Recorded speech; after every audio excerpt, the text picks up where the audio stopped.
This is the sad story of Mr. Bump. The trouble was that Mr. Bump just could not help having little accidents. If there was something for Mr. Bump to bump into, he'd bump into it all right. For instance, if you were to see Mr. Bump walking down the street in your town, and if there happened to be something to bump into down that street, then you know what would happen, don't you? Bump! Mr. Bump was just the same at home. He lived in an extremely nice home. But even there, he couldn't help having those little accidents.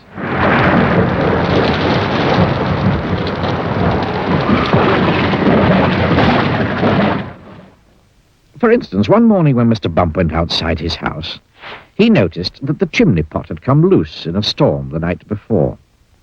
I must fix that before it falls off, thought Mr. Bump to himself.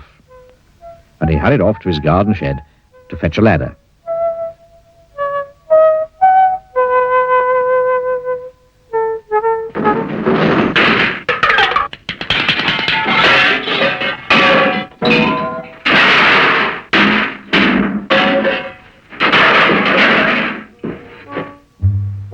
It was a very long ladder. Mr. Bump walked up the garden path with the ladder on his shoulder. He turned the corner of the garden path. Crash went the living room window. Oh dear, thought Mr. Bump. And he turned to see what had happened. Crash went the kitchen window behind him. Oh dear, thought Mr. Bump again. And he rested the ladder against the wall of the house so that he could climb up onto the roof to mend the chimney pot. Crash went the bedroom window. So you can see how Mr. Bump had his little accidents. Mr. Bump had had many jobs, but somehow they never seemed to last very long. As soon as anything got lost, or broken, or splintered, or chipped, or snapped, or cracked, or torn, or burst, or wrenched, or crunched, or split, or slit. Guess who got the blame? For instance, when Mr. Bump worked on a farm.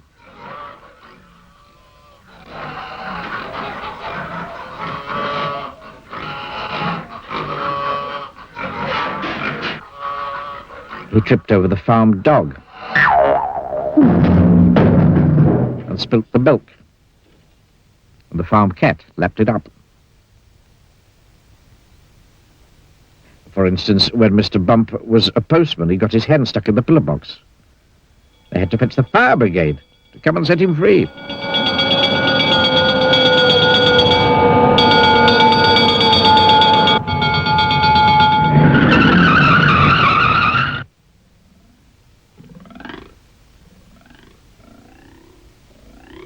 For instance, when Mr. Bump was a carpenter, he found that when he was hammering nails, he hammered his thumb most of the time, and the nail hardly at all.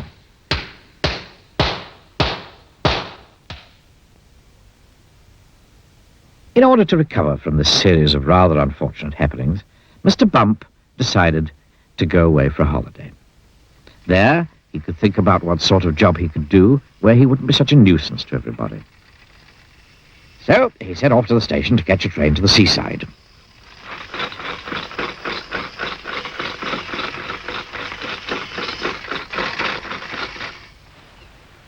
While Mr. Bump was on holiday, several things happened. For instance, he fell off a boat into the sea, and the lifeboat had to come and rescue him.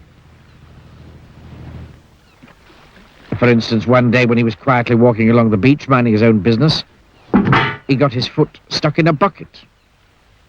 And as he couldn't get it off, he had to hop round with it on his foot for hours. And as he hopped along the beach, he hopped straight into a large hole that somebody had dug. And he had to stay there all night because he couldn't climb out on his own. However, despite all these little accidents, Mr. Bump enjoyed his holiday. And while he was there, he had a splendid idea about what sort of a job he should do. It was quite the best idea Mr. Bump had ever had. An absolutely splendid idea.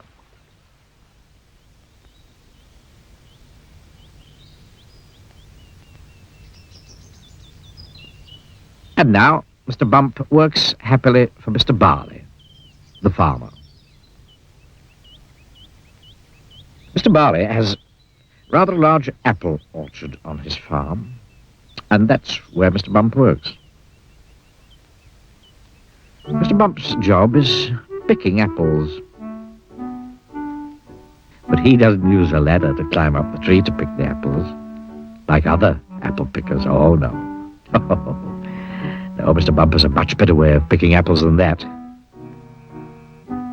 He just walks about.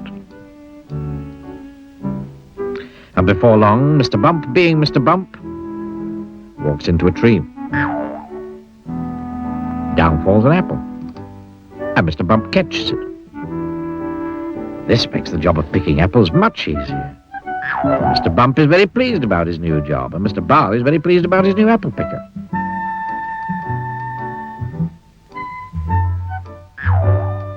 So, you see, the story of Mr. Bump isn't such a sad story after all, is it? Ooh, ooh.